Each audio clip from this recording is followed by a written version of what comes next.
Pemirsa Hasanah, mau tahu resep bahagia? Simaklah hadis riwayat Abu Daud berikut ini. Suatu ketika Rasulullah Shallallahu Alaihi Wasallam masuk ke masjid dan menemukan seorang dari kaum Ansor yang bernama Abu Umamah. Dia tampak murung dan gelisah. Rasulullah mendekatinya dan bertanya, "Ada apa gerangan?" Abu Umamah menjawab, "Saya gelisah memikirkan hutang-hutang saya, wahai Rasulullah."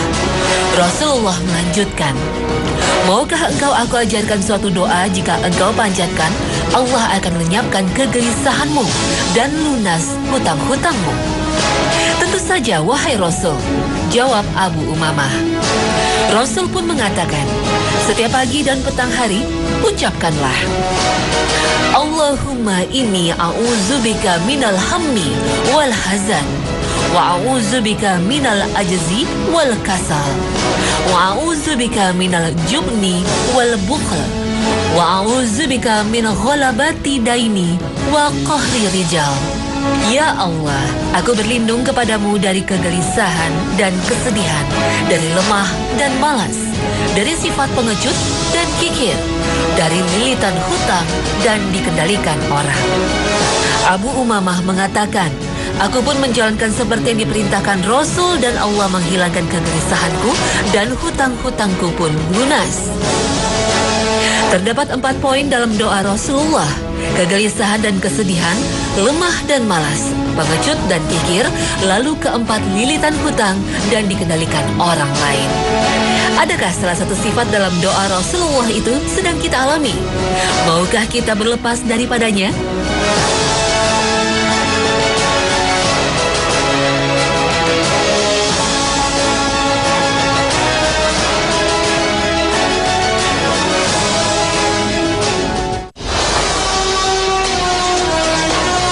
Assalamualaikum warahmatullahi wabarakatuh. Selamat pagi pemirsa Hasanah Trans 7. Dalam doa yang diajarkan Rasulullah kepada Abu Umamah, Rasul mengajarkan agar berlindung dari ham wa hazan. Keduanya merupakan bahasa Arab. Ham biasa diterjemahkan menjadi gelisah, sedangkan hazan menjadi sedih. Ham atau gelisah merupakan suatu bentuk emosi, perasaan tidak tenang tentang sesuatu akan terjadi. Seperti khawatir tentang hasil tes, tentang karir, tentang rezeki, jodoh, dan lain sebagainya. Berbeda dengan hazan atau sedih yang merupakan emosi dan perasaan menyangkut sesuatu yang telah terjadi. Misalnya, kehilangan orang yang dicintai, kehilangan pekerjaan, kehilangan barang berharga, gagal dalam memanfaatkan kesempatan, dan sejenisnya. Baik gelisah atau sedih, keduanya merupakan perasaan yang sangat manusiawi dan dapat menimpa siapa saja. Perasaan sedih dan gelisah keduanya merupakan emosi yang akan berdampak terhadap fisik dan perilaku. Dalam batas wajar hal ini dapat dimaklumi. Tapi perasaan sedih dan gelisah yang terjadi terus-menerus dapat mengarah pada depresi. Seseorang yang mengalami depresi biasanya akan diikuti oleh gangguan nafsu makan. Akibatnya berat badan dapat meningkat atau menurun drastis. Penderita depresi juga mengalami kesulitan tidur, sulit berbicara, bergerak lebih lambat daripada biasanya, kehilangan kepercayaan diri, atau merasa tidak berharga. Selain itu, mereka juga merasa sangat bersalah dan mengalami kesulitan berpikir atau berkonsentrasi. Yang lebih berbahaya adalah depresi dapat mengarah pada keinginan untuk menyakiti diri sendiri atau bahkan bunuh diri untuk mengakhiri hidupnya. Depresi dapat mengarah pada gangguan kesehatan seperti sakit di ulu hati, sakit kepala yang menahun, sakit kulit, dan penyakit lainnya.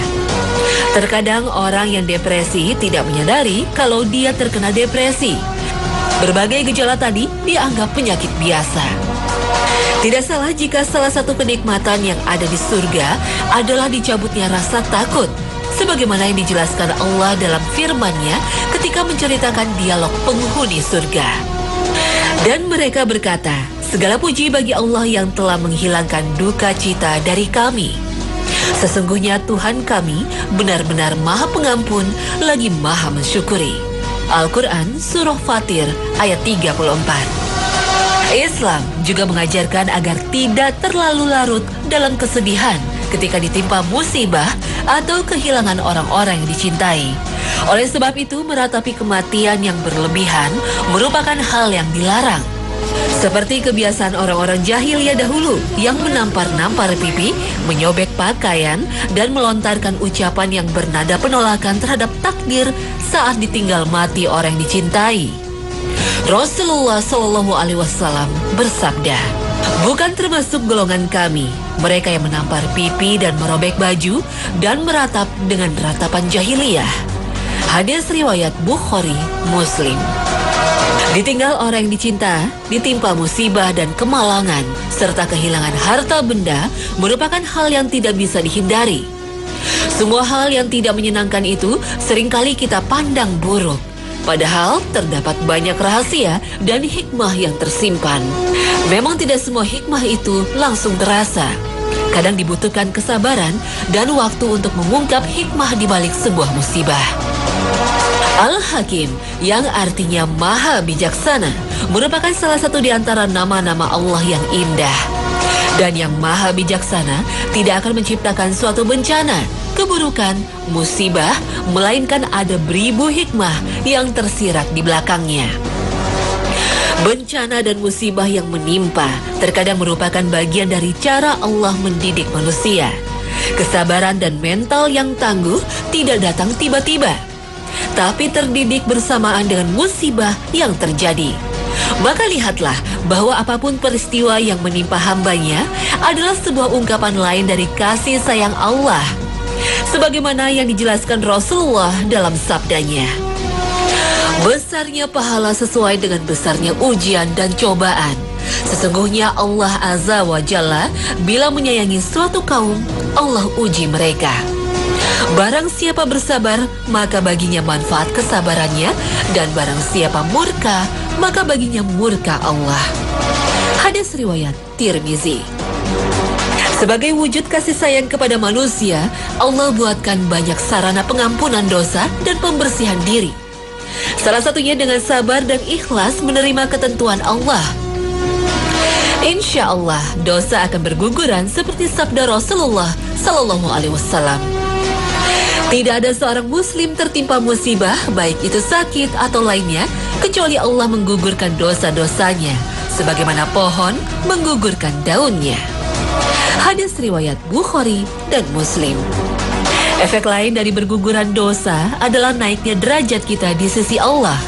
Satu proses tapi menghasilkan efek ganda, gugur dosa dan derajat naik. Barangkali inilah yang dimaksud oleh Ibnu Qayyim, mensyukuri musibah, dalam statementnya yang berbunyi, seandainya manusia mengetahui bahwa nikmat Allah yang ada dalam musibah itu sama seperti nikmat Allah yang ada dalam kesenangan, niscaya hati dan lisannya akan selalu sibuk untuk mensyukurinya.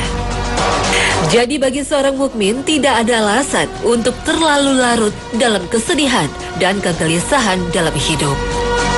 Rasulullah Shallallahu Alaihi Wasallam bersabda, "Sungguh amat menakjubkan sikap seorang mukmin. Seluruh urusannya baik baginya. Jika ia mendapat kesenangan, ia bersyukur dan itu baik baginya. Dan jika ia ditimpa keburukan, ia bersabar dan itu baik baginya." Hadis riwayat Muslim. Rasulullah Shallallahu Alaihi Wasallam mengajarkan sahabatnya agar berlindung dari sifat lemah dan malas. Seorang mukmin haruslah selalu berikhtiar sekuat tenaga dan berdoa kepada Allah untuk menghadapi segala kemungkinan di masa depan. Itulah sebabnya Allah lebih mencintai orang mukmin yang kuat, seperti dalam sabda Rasulullah, "Orang mukmin yang kuat lebih baik dan lebih dicintai Allah dibanding seorang mukmin yang lemah." Dalam setiap kebaikan, kejarlah apa yang bermanfaat untukmu. Minta tolong kepada Allah dan jangan lemah. Jika engkau ditimpa sesuatu, jangan katakan, "Seandainya begini, maka pasti begini." Tapi ucapkanlah, "Inilah ketentuan Allah, dan apa yang Ia kehendaki, itulah yang terjadi." Karena sesungguhnya ucapan seandainya akan membuka perbuatan setan. Hadis riwayat Muslim. Tidak ada keberhasilan karena sifat lemah dan malas. Orang yang lemah, apalagi lemah iman, akan mudah terjerumus dalam maksiat. Godaan maksiat akan sulit ditampik, apalagi ditambah dengan sifat malas yang pastinya gagal memanfaatkan kesempatan untuk berbuat baik. Orang yang lemah dan malas tidak mampu dan tidak mau melaksanakan amal soleh yang akan menjadi benteng dirinya dari godaan perbuatan maksiat. Dan jika sudah bermaksiat, akan menjadi enggan untuk bertobat akibat kemalasan dan lemahnya kemauan. Jika seseorang tidak mampu atau malas melakukan sesuatu yang bermanfaat baginya dan masyarakat sekitar, maka ia akan selalu menjadi seseorang yang selalu berangan-angan kosong. Angan-angan kosong merupakan salah satu pintu setan.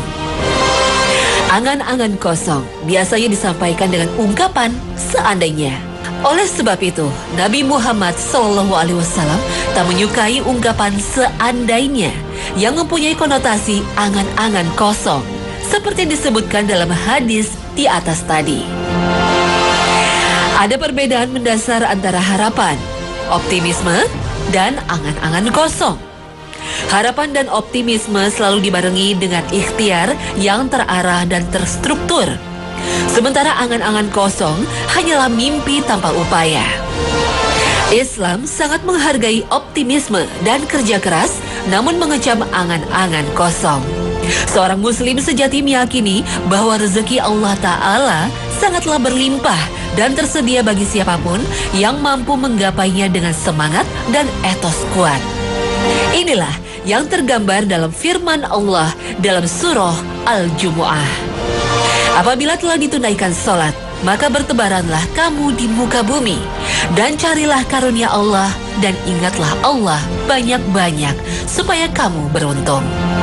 Al-Quran Surah Al-Jumu'ah ayat 10. Islam merupakan agama yang mendorong umatnya untuk bekerja dan beramal soleh dengan penuh keikhlasan dan kesungguhan, mempersembahkan kerja dan amal yang terbaik, baik dalam hubungan dengan Allah maupun dengan sesama manusia. Beginilah caranya seorang mukmin meraih kebahagiaan yang hakiki di dunia ini maupun di akhirat nanti. Dan katakanlah, bekerjalah kamu, maka Allah dan Rasul-Nya serta orang-orang mukmin akan melihat pekerjaanmu itu. Dan kamu akan dikembalikan kepada Allah yang mengetahui akan yang gaib dan yang nyata. Lalu diberitakannya kepada kamu apa yang telah kamu kerjakan. Al-Quran Surah Taubah ayat 105. Rasulullah SAW sangat memuji orang yang berusaha dan bekerja mencari nafkah untuk memenuhi kebutuhan diri dan keluarganya. Rasulullah SAW bersabda, "Sesungguhnya seseorang dari kalian pergi mencari kayu bakar yang dipikul di atas pundaknya itu lebih baik daripada meminta-minta kepada orang lain, baik diberi atau tidak." Hadis riwayat Bukhari. Mencukupi nafkah keluarga dengan bekerja membutuhkan kekuatan tekad dan ketekunan. Sedangkan mengemis, meminta-minta adalah bentuk kemalasan dan lemahnya kemauan. Sifat pengecut dan kikir merupakan sifat negatif berikutnya yang harus kita jauhi. Sifat pengecut terkait dengan jiwa, sedangkan sifat kikir terkait dengan harta. Keduanya menjadikan seseorang enggan berkorban untuk sesuatu yang lebih baik. Orang yang pengecut akan takut menunaikan kewajiban atau hak-hak Allah atas dirinya. Dia menyaksikan kemungkaran dan enggan menunaikan hak atas hartanya. Dalam hadis lain yang diriwayatkan Imam Ahmad, Rasulullah SAW menyebut bahwa sifat pelit dan pengecut merupakan sifat paling jelek yang ada pada diri seseorang. Pengecut dan kikir juga merupakan sifat yang biasanya ditemukan pada orang-orang munafik. Allah menceritakan kondisi orang munafik dalam surah Al-Ahzab. Mereka bakhil terhadapmu. Apabila datang bahaya, kamu lihat mereka itu memandang kepadamu dengan mata yang terbalik-balik seperti orang yang pingsan karena akan mati. Al-Quran Surah Al-Ahzab ayat 19. Penyusun kitab tafsir Imam Ibnu Katsir mengatakan, pandangan seperti itu disebabkan oleh kekagetan dan ketakutan mereka. Itulah ketakutan para pengecut yang lari dari peperangan. Dan apabila penyebab ketakutan itu telah hilang, mereka kembali mengeluarkan statement yang pedas dan menyakitkan hati. Seakan-akan mereka lah para pemberani dan kesatria yang sangat berjasa. Oleh sebab itu, sifat pengecut dan kikir akan menjadikan seseorang lemah, terutama lemah iman. Karena setiap orang beriman pasti diuji untuk membuktikan kebenaran dan kekuatan imannya. Dan dalam ujian tersebut seringkali dibutuhkan pengorbanan, baik yang berhubungan dengan harta maupun jiwa. Apakah manusia itu mengira bahwa mereka dibiarkan saja mengatakan, "Kami telah beriman," sedangkan mereka tidak diuji lagi? Dan sesungguhnya kami telah menguji orang-orang yang sebelum mereka. Maka sesungguhnya Allah mengetahui orang-orang yang benar, dan sesungguhnya Dia mengetahui orang-orang yang dusta.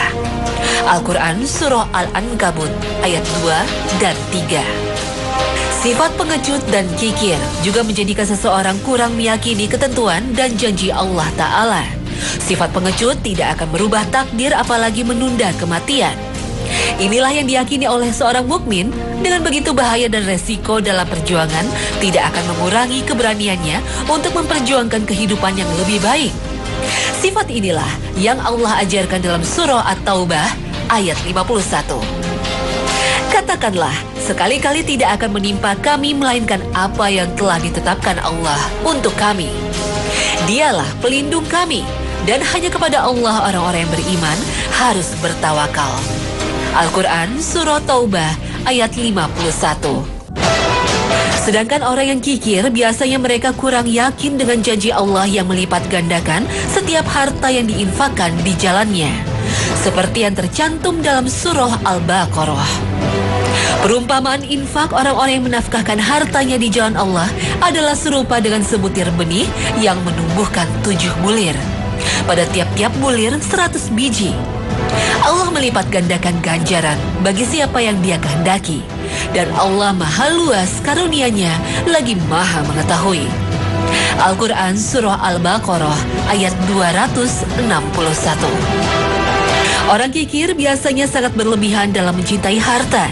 Ia menganggap kalau harta yang diperoleh sepenuhnya miliknya. Ia juga khawatir jika hartanya diberikan kepada orang lain secara cuma-cuma. Maka hartanya akan habis dan ia akan jatuh miskin. Sebaliknya, untuk sukses dan bahagia dunia akhirat dibutuhkan keberanian dan kedermawanan. Dalam bidang kehidupan apapun, keberanian dan kedermawanan menjadi penjamin kesuksesan. Tanpa keberanian dan kedermawanan para pahlawan, mustahil negeri ini bebas dari kolonialisme. Perjuangan membebaskan negeri ini membutuhkan pengorbanan jiwa dan harta yang tidak sedikit. Dalam kehidupan berbangsa dan bernegara saat ini, kita kembali membutuhkan negarawan yang pemberani, yang tidak menjual agama dan negaranya demi syahwat dunia. Negarawan yang dermawan yang tidak memanfaatkan kedudukannya untuk menguras kekayaan negara lewat negara asing atas nama bantuan pengelolaan, tapi justru mengorbankan kekayaannya demi kejayaan agama, nusa, dan bangsa. Jika dua sifat terpuji ini hilang dari banyak elemen bangsa, maka negara Indonesia yang penuh berkah bisa jadi hanya sebuah mimpi. Dan bisa jadi bangsa Indonesia ini akan diganti Allah dengan bangsa lain. Sebagaimana firman-Nya dalam surah Muhammad ayat 38. Maka di antara kamu ada yang kikir, dan siapa yang kikir, sesungguhnya dia hanyalah kikir terhadap dirinya sendiri. Dan Allah lah yang maha kaya, sedangkan kamulah orang-orang yang berkehendak kepadanya. Dan jika kamu berpaling, niscaya Dia akan mengganti kamu dengan kaum yang lain, dan mereka tidak akan seperti kamu ini. Al-Quran Surah Muhammad ayat 38.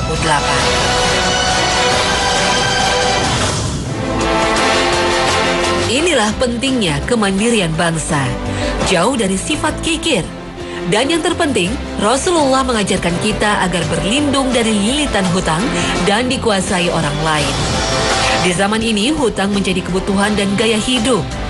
Berhutang bukan lagi karena tak punya uang untuk mencukupi kebutuhan pokok. Pengusaha dengan aset triliunan pun dapat dipastikan sebagian modalnya ditopang oleh hutang. Saat ini berhutang menjadi lebih mudah. Berbagai lembaga pembiayaan yang menawarkan hutang untuk membeli berbagai kebutuhan juga tumbuh pesat. Dalam kehidupan bernegara, hutang juga menjadi elemen penting dalam perekonomian. Hutang menjadi solusi untuk menggerakkan roda perekonomian suatu bangsa. Kebutuhan dan keinginan apapun bisa dipenuhi dengan berhutang. Mulai dari rumah yang nyaman, kendaraan idaman, biaya pendidikan, pernikahan, sampai barang perabotan rumah tangga. Rasulullah Shallallahu Alaihi Wasallam mengajarkan kepada umatnya agar berlindung dari lilitan hutang dan dikendalikan orang lain. Maksud hadis ini bukanlah melarang untuk berhutang. Rasulullah pun pernah berhutang. Hadis ini menekankan agar kita lebih waspada dan hati-hati dalam berhutang. Dan jika terpaksa harus berhutang, kita dijauhkan dari akibat buruknya. Hutang bisa membuat orang gelisah, sedih, dan pikiran tidak tenang. Hutang juga seringkali menjadi penyebab seseorang harus berbohong. Seperti dijelaskan oleh Rasulullah Shallallahu Alaihi Wasallam dalam hadisnya.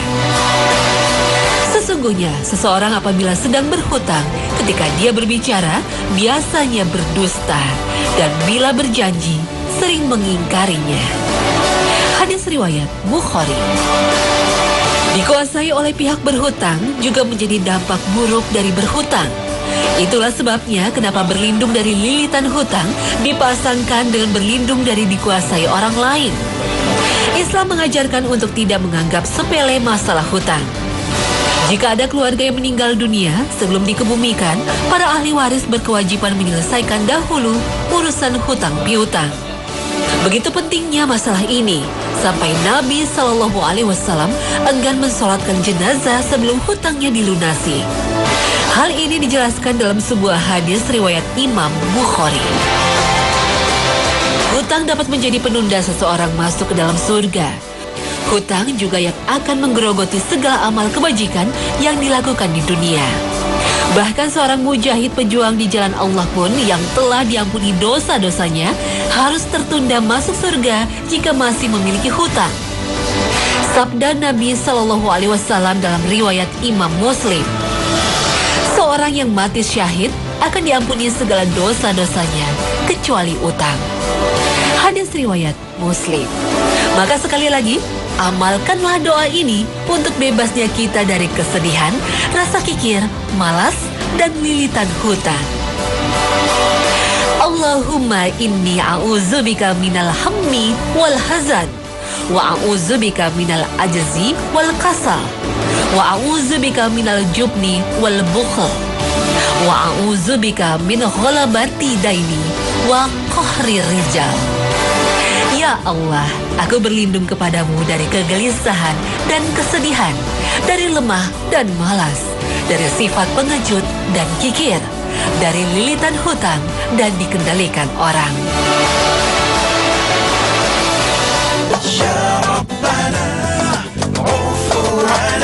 Pemirsa Hasanah, itulah sebuah resep bahagia yang terangkum dalam doa yang perlu kita panjatkan setiap pagi dan sore. Sahabat Rasulullah Shallallahu Alaihi Wasallam Abu Umamah telah membuktikannya. Semoga Allah menjauhkan kita dari sifat-sifat tercela yang mengancam kebahagiaan kita dunia akhirat. Amin ya Rabbal Alamin. Terima kasih atas perhatian Anda dan wassalamualaikum warahmatullahi wabarakatuh. Ya Rabbana, Anta Maulana.